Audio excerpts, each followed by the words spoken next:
Moi, c'est Mwambali Nabintou Sylvie. Je suis gynécologue obstétricienne de formation.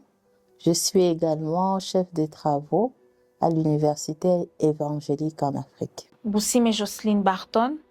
Je suis étudiante à la faculté de médecine de l'Université évangélique en Afrique et je suis chargée de communication du club pour la promotion de la santé sexuelle et reproductive.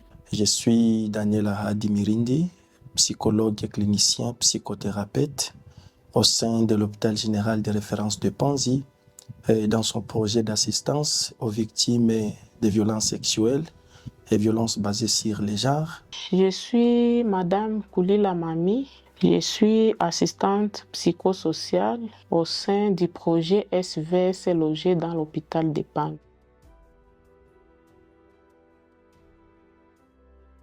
Nous sommes dans l'époque où le numérique est d'actualité et d'usage. Malheureusement, la plupart de mes bénéficiaires sont victimes aussi du numérique.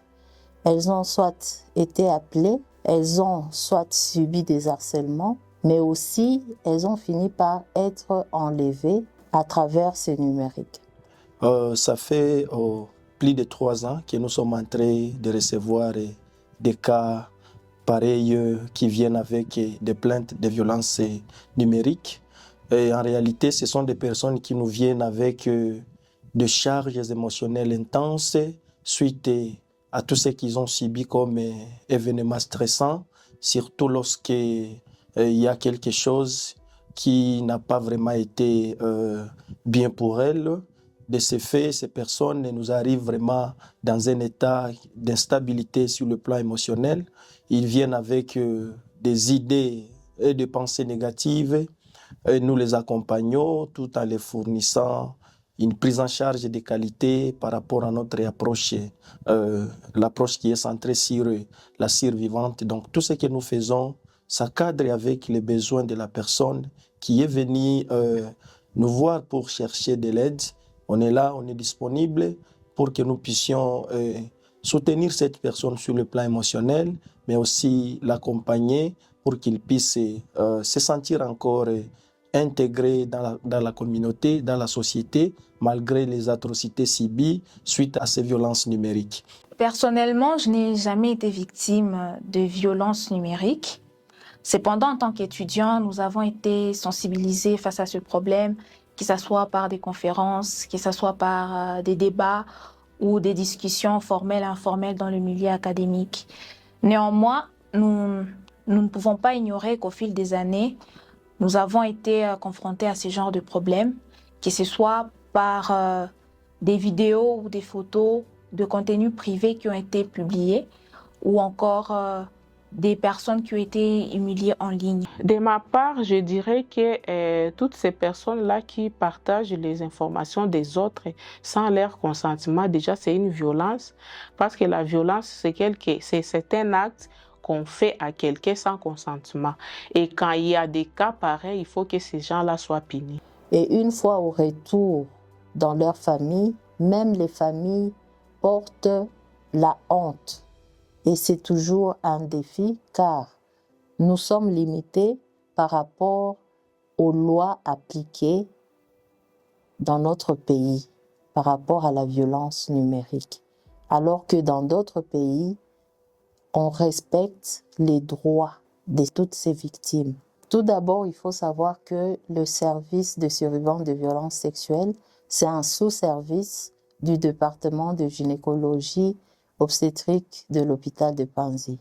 Et là, nous admettons une catégorie des patientes qui sont les survivantes de violences sexuelles et basées sur le genre, mais aussi nous accueillons toute femme avec pathologie urogynécologique.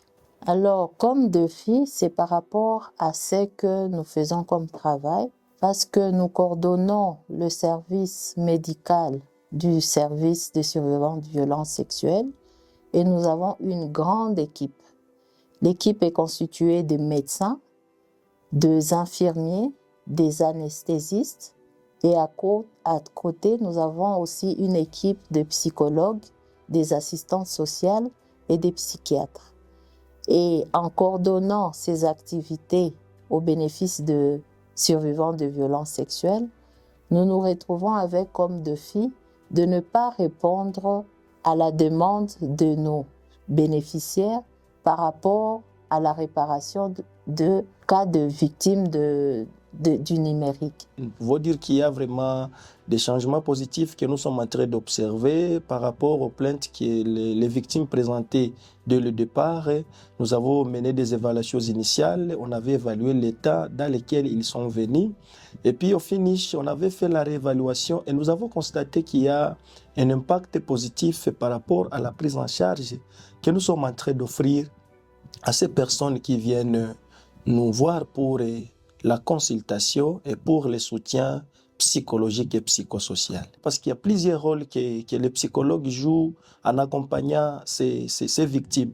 Le premier rôle qui est le rôle crucial et primordial, c'est dans la stabilisation émotionnelle de ces personnes qui nous viennent avec des charges émotionnelles intenses. Donc nous cherchons d'abord à les stabiliser parce que nous ne pouvons rien faire dans notre accompagnement si nous ne nous sommes pas rassurés que les malades sont quand même stables sur le plan émotionnel. À part cette stabilisation émotionnelle, il y a une écoute active et une validation que nous leur offrons. Donc, cette écoute active-là, nous leur donnons un espace sûr où ils seront compris sans même jugement et aussi valider leurs souffrances. Donc, leur dire que tout ce qu'ils ont eu comme incident, tout ce qu'ils ont eu comme événements stressants, ils ne sont pas auteurs directs de ces événements. Donc, ce sont leurs bourreaux qui sont les auteurs principaux de tout ce qu'ils ont parcouru comme événements stressants. Et notre rôle qui est un peu principal par rapport au rôle que jouent les psychologues, ils jouent le rôle dans la réduction d'isolement social.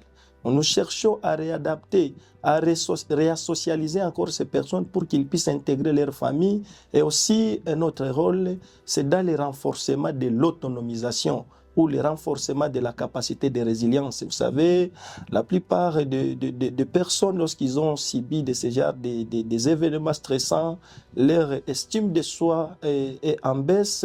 La capacité de résilience aussi n'est pas vraiment beaucoup plus forte pour que ces personnes puissent arriver à un moment où ils peuvent aller au-delà de ce qu'ils ont dépassé. Donc, parmi les rôles que nous jouons, nous renforçons aussi cette capacité-là de résilience. Nous fournissons des informations nécessaires pour que les malades savent comment est-ce qu'ils peuvent bénéficier d'un appui ou bien d'une prise en charge. À part ça, nous les rassurons aussi de la sécurité sur le plan physique, mais aussi sur le plan émotionnel. Parce que toute personne qui a été victime de violences numériques, souvent, il développe ce sentiment d'insécurité, ce sentiment de puissance sur le plan affectif, sur le plan cognitif, mais aussi sur le plan comportemental. Mais lorsque nous les rassurons une sécurité sur le plan physique, sur le plan émotionnel, ils se sentent aussi à l'aise d'exprimer leurs besoins. Et lorsqu'ils expriment les besoins, nous les accompagnons par rapport aux besoins qu'ils ont exprimés.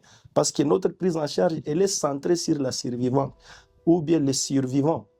Tout ce qu'ils nous disent, tout ce qu'ils nous relatent, c'est suite à ça que nous allons accompagner et fournir quand même des orientations par rapport à tout ce qu'il aura comme besoin, par rapport à la prise en charge qu'il souhaite recevoir de la part de nos équipes à Panzi.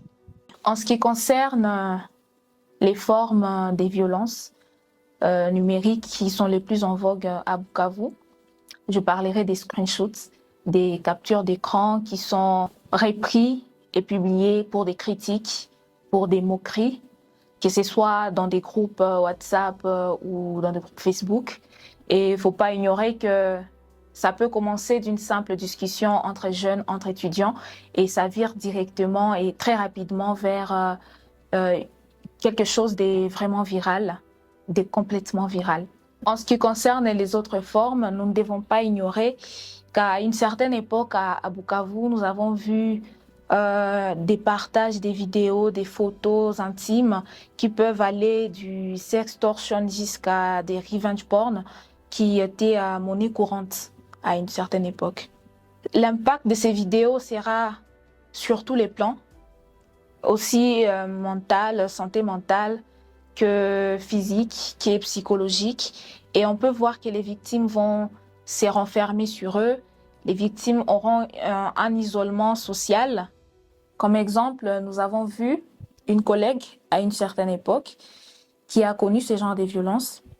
Elle a vu un matin des appels de ses amis, de son entourage, qui la faisaient comprendre qu'il y a des vidéos d'elle sur le net qui circulaient. Elle était consciente qu'à une époque, elle était dans une relation et qu'elle a eu à faire certaines vidéos. Et ça l'a suscité à paniquer. Elle a paniqué. Et lorsqu'elle a été en face de la réalité, elle s'est recroquevillée sur elle-même. Elle s'est renfermée sur elle-même. On a vu qu'elle avait de la culpabilité, de la honte et de la peur. Elle ne voulait plus confronter le public. Elle ne voulait plus sortir. Elle ne voulait plus aller, que ce soit à la fac, que ce soit à l'église, que ce soit dans des activités. Et elle avait toujours l'impression qu'on la pointait du doigt. À chaque fois que quelqu'un pouvait parler, elle a l'impression que sûrement tu as vu la vidéo quelque part. Et c'est à ce moment qu'elle s'est coupée du monde. Et jusqu'à aujourd'hui, on ne sait pas où est-ce qu'elle en est. Mais au moins, on arrive à la voir en route. Elle peut parler, elle peut passer. Mais quand elle voit l'entourage proche de l'époque, elle fait tout pour éviter ces personnes. Les signes sont reconnus. Il y a des signes que nous reconnaissons lorsque nous recevons les malades dans nos bureaux de consultation. En menant ou bien en faisant juste une observation clinique initiale, nous observons d'abord certains signes, sans toutefois demander aux malades, sans toutefois leur poser la question. Ils viennent avec des émotions intenses. Il y a ceux qui nous arrivent dans les bureaux de consultation avec de pleurs abondants. Il y a d'autres qui présentent des instabilités émotionnelles. Il y a d'autres qui présentent de la tristesse, de la colère. Il y a d'autres qui ne sont même pas stables sur le plan psychologique, sur le plan psychomoteur. Ce sont des symptômes ou bien des signes que nous observons dès que les malades entrent. Mais d'autres signes, nous les reconnaissons lorsque nous avons posé quelques questions dans le cadre thérapeutique pour identifier et pour détecter ou déceler la souffrance émotionnelle ou psychologique qui est dans le psychisme ou au niveau psychologique de la personne qui nous est venue pour la consultation. Là maintenant, on entre maintenant en profondeur avec nos approches psychothérapeutiques pour essayer un peu de déceler la souffrance psychologique, elle est à quel niveau. Il y a ce que les malades nous disent elles-mêmes, des plantes, comment est-ce qu'ils sont en train de se sentir depuis qu'ils ont dépassé ce genre d'événements stressants. Et il y a d'autres signes que nous reconnaissons après avoir passé à des évaluations. Nous les soumettons à des tests psychologiques, à des outils d'évaluation pour que nous puissions avoir une précision sur les symptômes, sur la sévérité de ces symptômes qui continuent à le déranger sur le plan psychologique. Par rapport aux impacts, je pense que vous avez dit grand-chose parce que les impacts négatifs que ces gens qui ont subi des violences numériques. À notre niveau, avec tous les défis et les limites, nous apportons assistance psychologique à ces victimes. Nous sommes limités à les accompagner par rapport au légal, car toutes ces lois, comme je l'ai dit, bien qu'elles existent, elles ne sont pas connues, mais aussi elles ne sont pas appliquées. En tant que futurs professionnels de santé, nous devrions amener les personnes à parler, surtout les victimes, à dépasser ce sentiment de culpabilité et de honte et d'aller vers des structures spécialisées. Nous devons savoir l'impact réel qu'a ces formes de violence sur la personne et que ça peut aller du simple stress à la dépression, voire même au suicide. Nous ne devons pas ignorer que derrière chaque téléphone, derrière chaque écran, se trouve une personne à part entière qui a des émotions et qui a des sentiments. Aux étudiants et étudiantes, je demanderai d'abord d'être de sa personne, de sa valeur, de sa dignité, d'être capable de protéger sa vie privée. Du point de vue impact, nous pouvons dire qu'il y a des troubles qui sont consécutifs à ces problèmes-là de violence numérique et autres types de violences basées sur les genres. Entre autres, nous pouvons citer les premiers troubles consécutifs au problème des violences numériques. Il y a des victimes, des survivants qui développent les troubles de l'anxiété. Les troubles de l'anxiété, c'est un trouble psychologique qui est caractérisé par une peur intense.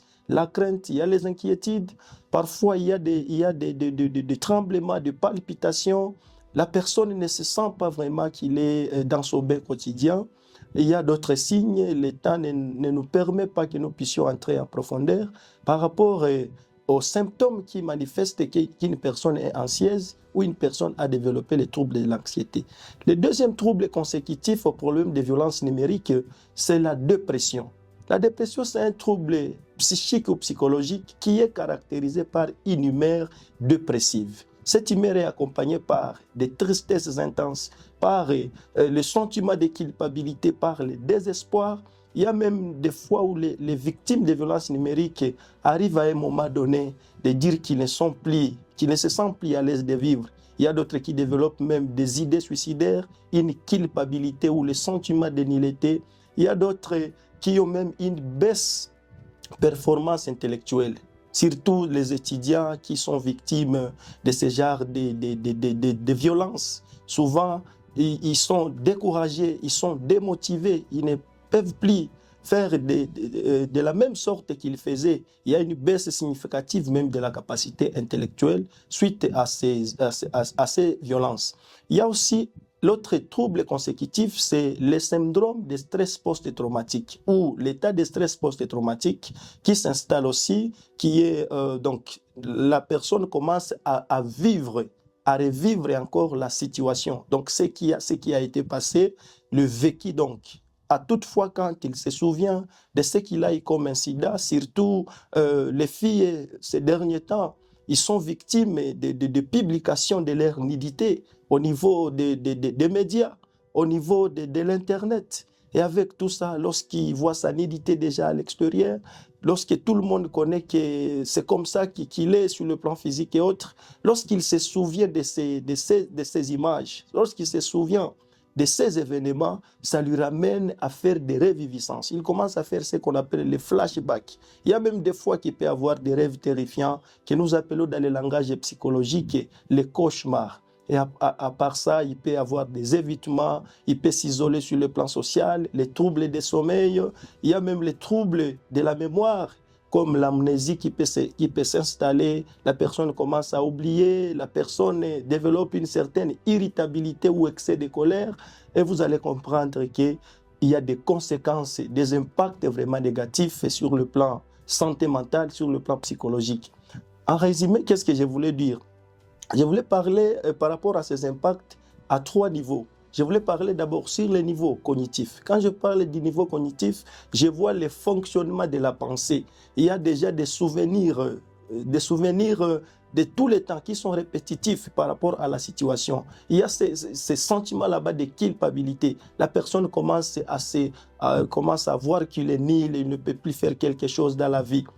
Ça, c'est le premier plan auquel je voulais expliciter, être beaucoup plus synthétique par rapport à ces impacts. Le deuxième plan, c'est le plan affectif. Quand nous parlons du plan affectif, nous voyons les émotions et les sentiments. Il y a une forte charge sur le plan émotionnel.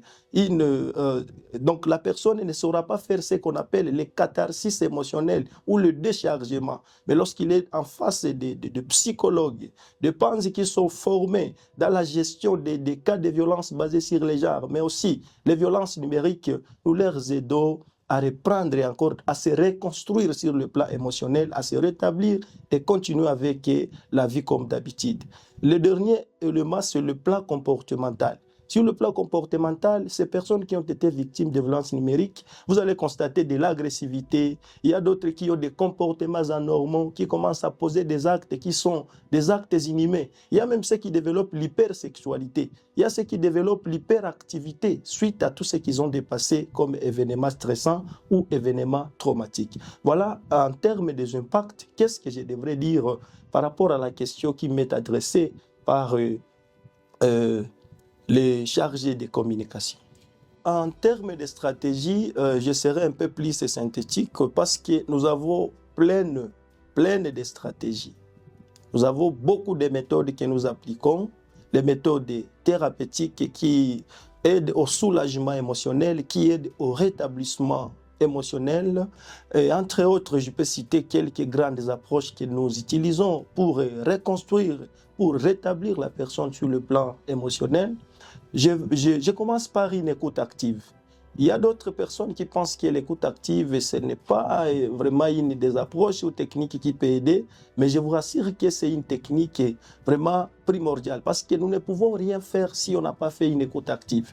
Et j'avais dit aux questions qu'on m'avait posées en premier que cette écoute consiste à donner un espace sûr où la personne peut s'exprimer sans toutefois qu'il soit jugé. Et les genres de questions que nous devons poser, nous devons éviter les questions de genre pourquoi. Parce que si on pose la personne pourquoi vous avez été abusé sexuellement ou pourquoi vous avez été victime d'une violence numérique, vous renforcez encore une fois sa souffrance. À part l'écoute active, nous faisons aussi recours à la stratégie ou à l'approche qu'on appelle les counseling psychosocial. Ces counseling consistent à impliquer activement la personne pour qu'elle-même arrive à trouver des pistes de solutions par rapport à son problème. Il y a des techniques comme la psychoéducation, c'est une éducation thérapeutique au sujet d'eux. Donc nous sommes censés d'informer au malade de tous les processus thérapeutiques. Nous sommes censés de lui expliquer quels sont les circuits qui sont disponibles pour la prise en charge. Quel est son problème? Qu'est-ce qu'il a manifesté? Quel est le trouble ou la maladie qu'il a? Et puis, on l'accompagne dans le cadre de renforcer sa résilience personnelle. Il y a de grandes thérapies comme les TCC, il y a plusieurs autres petites approches dans les TCC. Mais en bref, les TCC nous aident juste à modifier ce qui est comportement morbide ou comportements anormaux au comportement normaux. Donc, de changer les pensées négatives aux pensées positives ou les pensées qui sont distordues aux pensées qui sont comme alternatives. Nous avons des thérapies individuelles qui nous aident aussi à réguler les émotions. Nous avons des techniques comme relaxation par respiration profonde pour travailler sur les psychés ou les psychologiques, mais aussi travailler sur le corps dans le cadre de stabiliser la personne afin qu'il se sente à l'aise. À part cette technique de relaxation, nous avons la thérapie par exposition narrative, là où on fait la ligne de vie, tous les événements auxquels cette personne a vécu avec des traumatismes, on essaie un peu de faire une ligne de vie. On essaie un peu de reconstruire encore la personne pour qu'il continue sa vie, qu'il continue sa lutte, malgré qu'il a été victime de différentes formes de violences sexuelles, y compris la violence numérique. À part ça, il y a plein comme la thérapie brève, la thérapie orientée solution, la pleine conscience et autres thérapies que nous utilisons pour essayer un peu de réduire tous les risques psychologiques ou de la santé mentale que ces personnes pourraient développer suite à ces violences numériques. Alors, un message, c'est d'abord de s'informer par rapport à cette violence numérique. Parce que beaucoup sont victimes, mais ne savent pas qu'elles sont victimes. Mais aussi, un message de participer à l'arrêt ou bien à l'éradication de cette violence numérique qui prend de l'ampleur, surtout dans notre milieu. Nous avons atteint, c'est vrai, beaucoup de victimes à travers ces images propagées. Malheureusement pour nous, à chaque fois qu'on voyait des images atroces perpétrées sur les victimes, et là on avait l'information qu'il y avait des victimes qui avaient besoin de l'aide, on pouvait les contacter. Mais si c'est pour donner l'information, et là on a commencé déjà à sensibiliser quelques partenaires qui nous référaient des cas, de respecter au moins l'intimité de ces victimes. Parce qu'une fois ramassées en cours de route après un enlèvement, malheureusement, on a vu quelques collaborateurs qui s'étaient permis de prendre des images tout en étant soit nus, encore inconscients, et on ne respectait pas l'intimité, mais c'était pour nous faire passer le message de venir en aide à la victime, Donc là, vous voyez qu'il y a deux catégories. Soit on le fait sans le savoir qu'il y a des limites et on participe à cette violation. Donc, je demande à tout le monde de participer à ce que cette violation ne soit plus un moyen pour léser la population. Nous disons d'abord merci parce que tout ce que nous faisons à l'hôpital de Panzi, c'est à travers l'aide que les partenaires et les différents bailleurs nous disponibilisent. Nous avons été parmi les équipes, les organisations nationales, mais aussi les organisations internationales à être sur terrain en cette période d'insécurité pour apporter de l'aide. Donc, un grand merci, mais aussi nous faisons encore un plaidoyer par rapport aux besoins qui continuent à se faire voir sur terrain pour qu'ils puissent nous apporter encore main forte, qu'on puisse répondre aux besoins et accompagner les survivantes. À Bukavu, l'hôpital et la Fondation Panzi offrent un cadre holistique d'accompagnement. J'ai demandé aux victimes de s'orienter vers ces structures car ils auront une prise en charge multidisciplinaire, que ce soit médicale, psychologique ou juridique. Aux victimes de violences numériques, je leur dirais que la prise en charge précoce augmente les chances de rétablissement et de guérison. Je leur demanderai de briser les silences. Je leur demanderai de défendre leurs droits. En se dirigeant vers l'hôpital de Panzi, ces personnes peuvent passer de victimes en survivantes et reprendre le cours de leur vie. En tant que chargée de communication du Club pour la promotion de la santé sexuelle et reproductive, nous ne cesserons de remercier l'hôpital et la Fondation Panzi pour l'accompagnement permanent qu'ils nous offrent, surtout en ce qui concerne ces 16 jours d'activisme contre les violences basées sur le genre. Et nous espérons bien évidemment d'autres collaborations en ce sens. À toutes ces filles, je demande de se respecter soi-même, de respecter la personne qu'elles sont, de respecter leur dignité et surtout de savoir qu'elles ont des valeurs et qu'elles ont plus que ça à montrer. Le message que j'ai pour nos communautés, c'est juste de renforcer les sensibilisations dans des masses et les sensibilisations individuelles, en fait que nous puissions lutter ensemble contre ces genres de violences numériques. Et puis, lorsque nous avons sensibilisé et lorsque nous avons constaté qu'il y a des cas, ça serait mieux que nous puissions aussi les orienter directement à des structures qui sont bien organisées pour la prise en charge.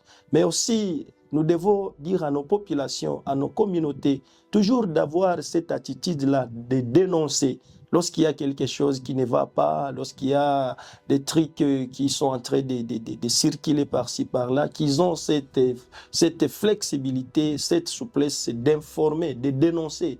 Parce que si les communautés arrivaient à dénoncer autant de cas, je pense qu'ensemble, nous allons lutter contre les violences numériques auxquelles nos jeunes filles, nos jeunes garçons, nos mamans, nos proches sont déjà victimes et ça cause vraiment de la psychose dans toute la communauté.